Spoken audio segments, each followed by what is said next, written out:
kind of like on the fence back and forth. But like Great Falls, it's not anything, they don't have the liberal attitude that they do in Missoula. Again, you don't hear anything from Bozeman, a college town, more liberal and forward thinking. I think one of the problems we have today is the stigmatism of marijuana being the same as it was back in the 50s. You know, we're still pushing reefer madness. People are going to get stoned on marijuana and rape your women and beat your children and steal your stuff. And folks, I don't know how many times it's been proved that it just ain't true. The government was lying to us then. We got people in the government lying to us now. And again, like you said, Joe, it boils down to money.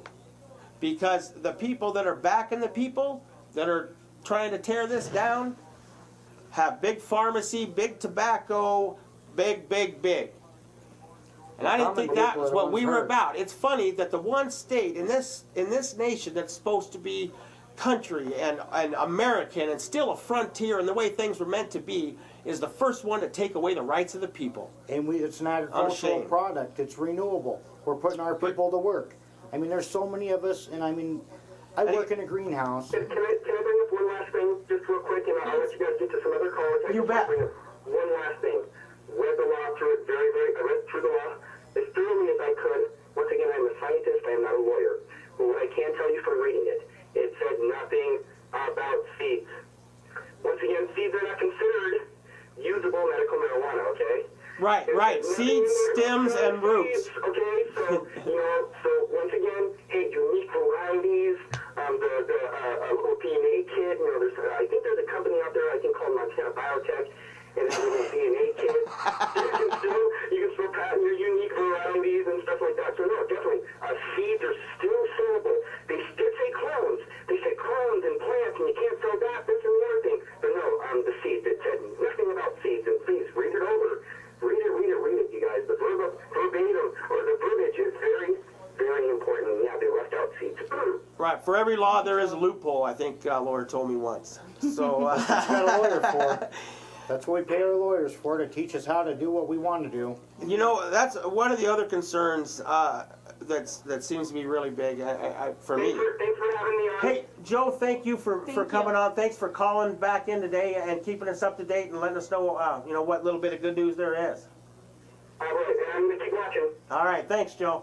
All right, bye. So, I was saying there's a lot of people in Montana that are on probation and parole, and I don't have that exact statistic. But I know it's a high amount, higher than a lot of places per capita, basically, or the percentage is high. Now, all of those people, I was told recently, are going to be null and void. They're not going to be allowed, by the way the bill's written, they're not going to be allowed to use medical marijuana. Now, I believe a law was already, or a case was already taken to the Supreme Court that was beat on, because you can't take something that's for a medicinal purpose and say this person can have it, but we don't like this person, they're a bad person, they don't get to be better. Next, we're taking away chemotherapy from cancer patients. We're taking, the kids we don't like at school, they don't get aspirin when they get a headache. I don't understand this.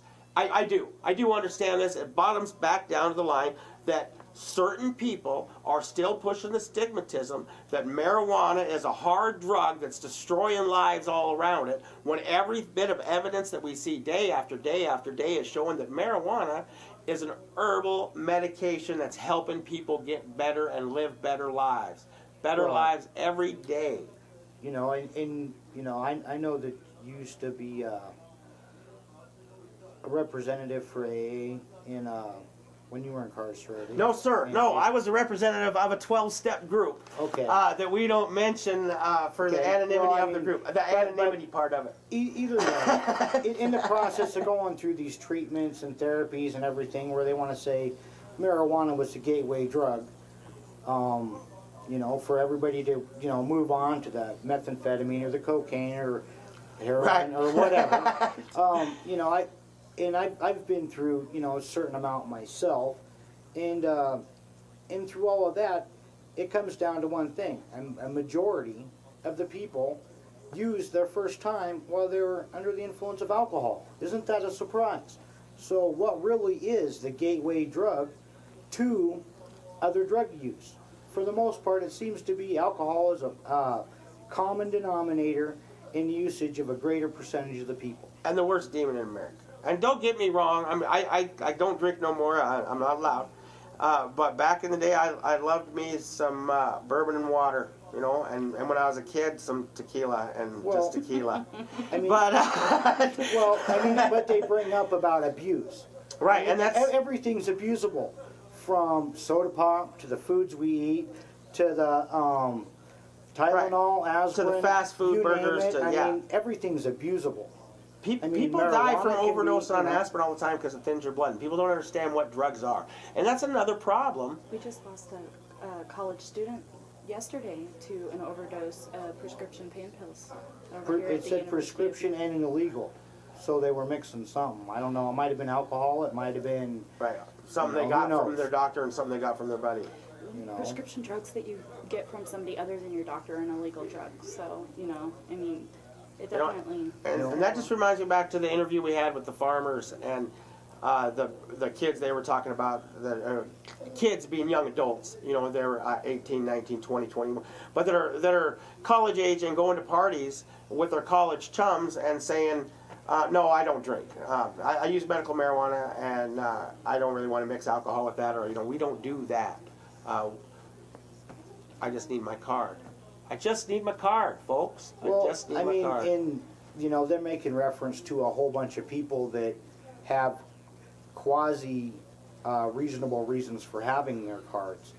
It decriminalizes it for a lot of people. It keeps our money in the communities. Already we're seeing, you know, a decline in illegal product from out of state.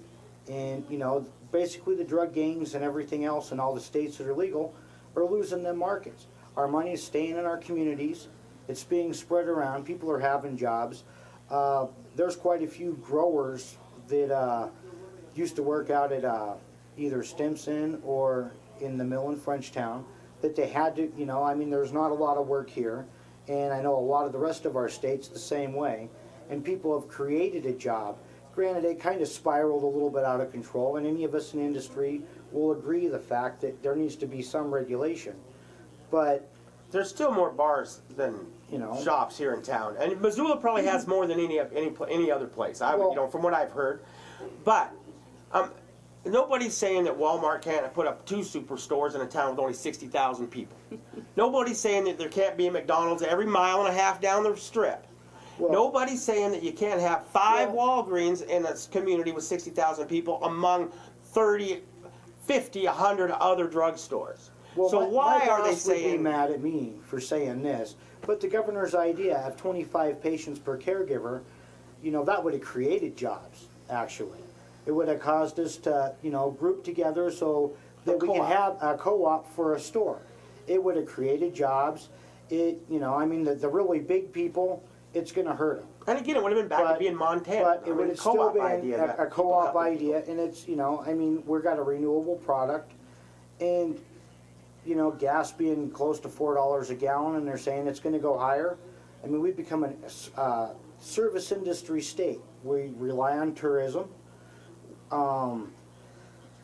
We're actually down on our production for, you know, our agricultural stuff.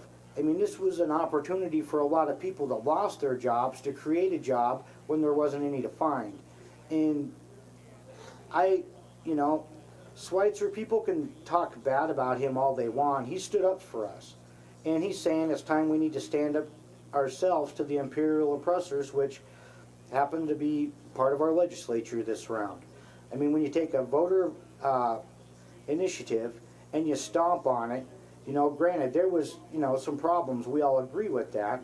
And the usage hasn't gone up. To fix the problems, it was to take away the solution. They don't want to fix anything. They just want to take it away. Who stands to gain from the loss? The pharmaceuticals companies, they're losing money because a lot of people aren't taking their opiates and their poisons. I don't see a lot of the communities complaining about it. I mean, there were people that made some very stupid decisions about where they placed their stores. You don't place them, you know, across the street from a playground or a park. I mean, come on, get real. But some people have. It's where either where they had. Or Again, I argue that. I argue that because it's just fallen to stigmatism.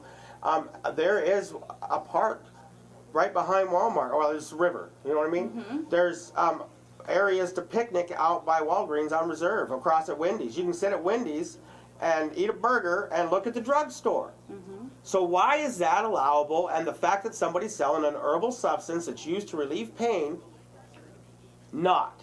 Why is it okay? Here's the problem. It's the same problem we have with nudity in American TV.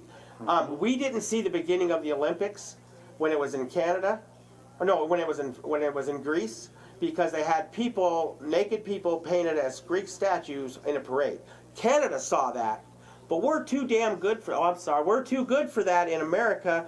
We don't allow nudity. We don't want our children to be subject to naked people because they might be something bad if they saw that. Well, this is the same country that has the highest rate of sex offenders in the world. Well, why? Because we say sex is bad and nobody should do it. And we say drugs are bad and you can't do them. And that's why they have drug addiction problems. In the same aspect, though, over in Europe and Canada and stuff, they don't show a lot of the violence that we see every day in our normal TV programming because that's taboo.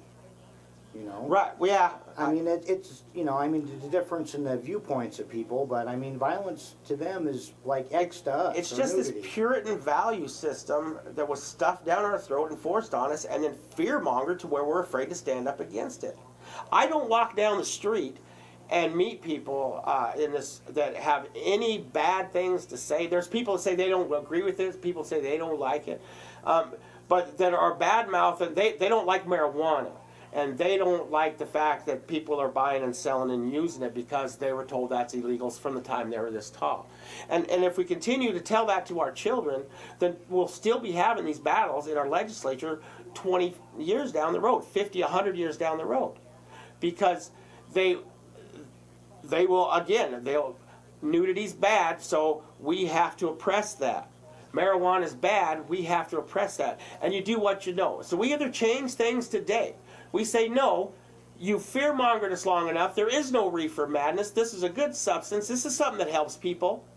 Stop with your lies.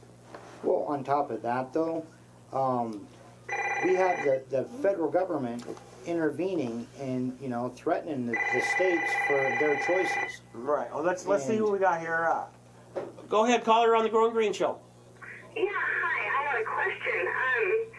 So, do you have any statistics at all on crimes related to marijuana? You know what they do with the pills and stuff like that? I don't have any with me, and I've been meaning and wanting and trying to research, but I'm working and doing this show. So I know that from what I have researched my own self so far, that there are like literally 0 deaths related to marijuana. Right, and there's a big ad about that. Thousands of people who die every year from opioids and benzodiazepines and stuff like that. And let's not leave out drunk driving. yeah, absolutely. All right, well, thank you. I was just wondering. Well, you know, thank you, caller, and thank you for calling in. And I'll try to get some statistics up for the show next week. I'm not promising anything. And it may be our last show, folks, because the advertising problems and the fear, a couple of my sponsors are dropping off, and I don't know that I can afford to push my landlord off long enough to come up with money. So unless I get calls and emails, and here's my email address if you're interested in sponsoring the Growing Green Show, we'll put that up on the screen for you now. If we get people that want to help us continue, then we will, because I sure love bringing this to you. You have done a fantastic job. I've been following your show every week. Thank you. I just want to say thank you. You've been very informative, and you've had great guests, and it's too bad that you're not continuing. But we're trying to be. And we'll try. And I will be here next week. I have Derek from Flame Tree Glass, I believe is the name of it. He's going to come down and blow a pipe live right outside the studio. We're going to switch the cameras around. It's going to be a mess. We're actually out of the studio today and kind of stuffed in the back room because they got some big deal going on after us. but this is really comfortable. It was a nice change, and we're going to when we get done here, we're going to